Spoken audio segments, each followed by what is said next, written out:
All right, so what we're looking at here is a rough version of the digital keyring, the Janitor Plus version, specifically the USB special, which they all should have it. So basically, you see you get your USB port back. That's what this mouse is doing here. And what it does is it just toggles it on and off. So we'll just go ahead and look, oh, there's your password one. Boom. Password this one, whatever.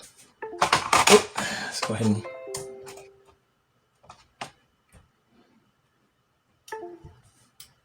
Janitor Plus, that's like a personal type in. There's another one. All right. So as you can see, we have the regular passwords, in which you can reset. So I just got a button here. You reset it, it'll give you a little graphic, let you know, and then it types out the password, the changed one. All right, so I just wanted to throw together this quick update just so that way I can let you guys know what's going on, especially since I'm going to be busy coming up soon. So I probably wouldn't be able to touch this going on for at least another week or so. I'll be completely busy with some other completely unrelated things. But right now, I mean, it seems like it's completely on track for the delivery date that I expected. But, there's always unexpected hiccups, right? Like even you saw the computer where it was saying that it didn't recognize the device. That was something I was able to already solve with just some delay functions that were set up very particular. Which also would need to be tested across devices. But then as I was using it, realizing like, first of all, sometimes if I wasn't really paying attention, you get used to just kind of tapping it. I'm like, wait, which one did I tap? So then having to have like a graphic let gets added some convenience. But then especially when it came to resetting it, because then I would go to reset it and it was weird because I wouldn't really know what was going on. Like if I'd reset it, because I also took the sensitivity and I turned it down a little bit on the screen, which, I could turn it up, but it's kind of a play back and forth. This is one of those touch screens that you can kind of just like use the back of your pen if you wanted to. So, there's a lot of things to consider. Still going through. So like you can see the difference in size between these boards. This is going to be the Lite. This is the Plus version, obviously. And so, with the Lite, there's going to be, quite a few things to consider. First of all, this looks like a great board just because it's got all of the components of this kind of shoved into here. But then there's little things like, the genius that decided to put these two voltage regulators right on top of each other, probably just out of convenience, but at the end of the day, if you're not familiar, voltage regulators, at least these linear voltage regulators, they do their job by basically chopping the rest of the voltage, eating it and turning it into heat. They can only regulate as much power as they're able to distribute to the environment.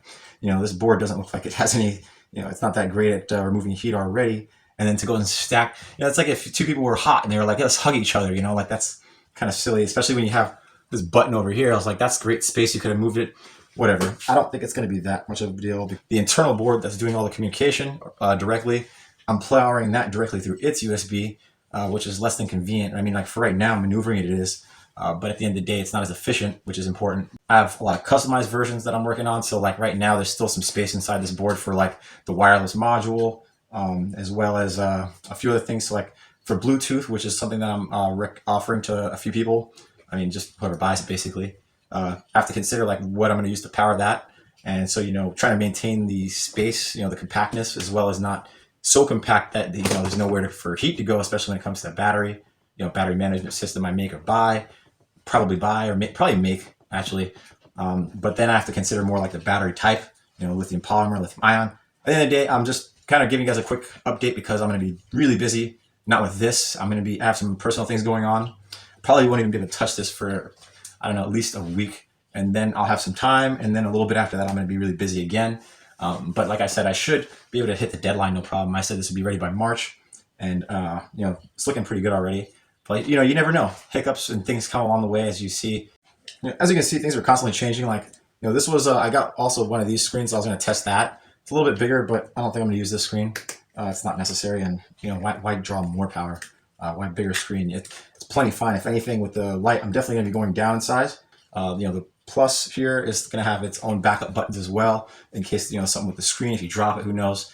Which, like I said, I'll be taking these ports off, and then there'll also be the, I'll put some borders around it, not just directly connected.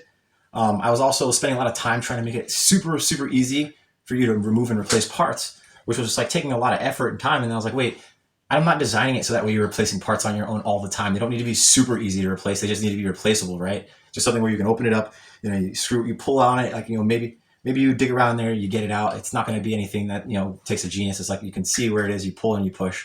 But, for me, what I wanted was like literally just pull it and push like straight up and down. In reality, it might be like a wire you reach around and grab, and then you just shove the other one in there. But that's depending on what versions, I guess, also you get, because there'll be a lot of things that I might be able to just basically 3D print like an enclosure for, that you might be just like pull out, and then the different components will be organized in there. Whereas right now, they're just kind of like shoved in there, moved around, dab a hot glue to hold them where I need them until I get the test results back that I need. So, I hope this does what it needs to do for an update. Let me know if you need any questions answered. I'm going to be really busy, so I'll get to you as soon as I can. Have a good one.